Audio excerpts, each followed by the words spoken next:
কুষ্টিয়ার দৌলতপুরে গণপিটুনিতে পীর শামীম নিহতের ঘটনায় এখনও থমথমে অবস্থা বিরাজ করছে।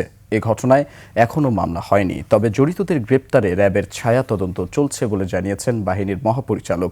এদিকে ধর্ম অবমাননার মামলায় জামিন পেয়েছেন বাউল শিল্পী আবুল সরকার। আর নিরাপত্তা নিশ্চিতে পুলিশি পাহারায় রাখা হয়েছে বাউল শিল্পী শফি মণ্ডলের বাড়ি।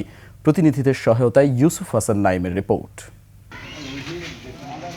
কুষ্টিয়ার দৌলতপুরের ফিলিপনগরে পীর শামীম হত্যার পর এখনও কাটেনি আতঙ্ক।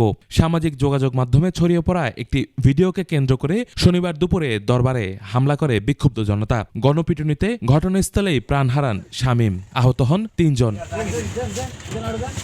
পরিস্থিতি নিয়ন্ত্রণে এলাকায় অতিরিক্ত পুলিশ মোতায়েন রয়েছে। এর আগে ঘটনাস্থল পরিদর্শন করেছেন পুলিশের অতিরিক্ত ডিআইজি ও স্থানীয় সংসদ সদস্য।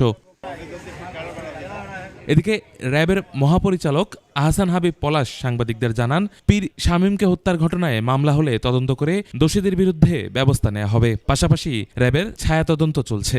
খোঁজখবর রাখছি চারিদিকে এবং মামলা হলে অভিযুক্তদের নাম দেখে আমরা প্রয়োজনীয় ব্যবস্থা গ্রহণ করব। ছায়া তদন্ত চলছে। অন্যদিকে জামিনে মুক্তি পেয়েছেন বাউল শিল্পী আবুল সরকার। গাজীপুরের কাশিমপুর কেন্দ্রীয় কারাগার থেকে আজ বের হন তিনি। গত বছরের নভেম্বরে ধর্ম অবমাননার অভিযোগে আবুল সরকারকে গ্রেপ্তার করা হয়।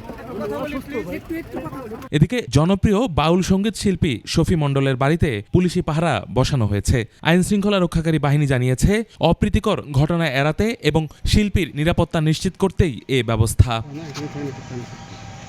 ইউসুফ হাসান নাইম, ২১ টেলিভিশন।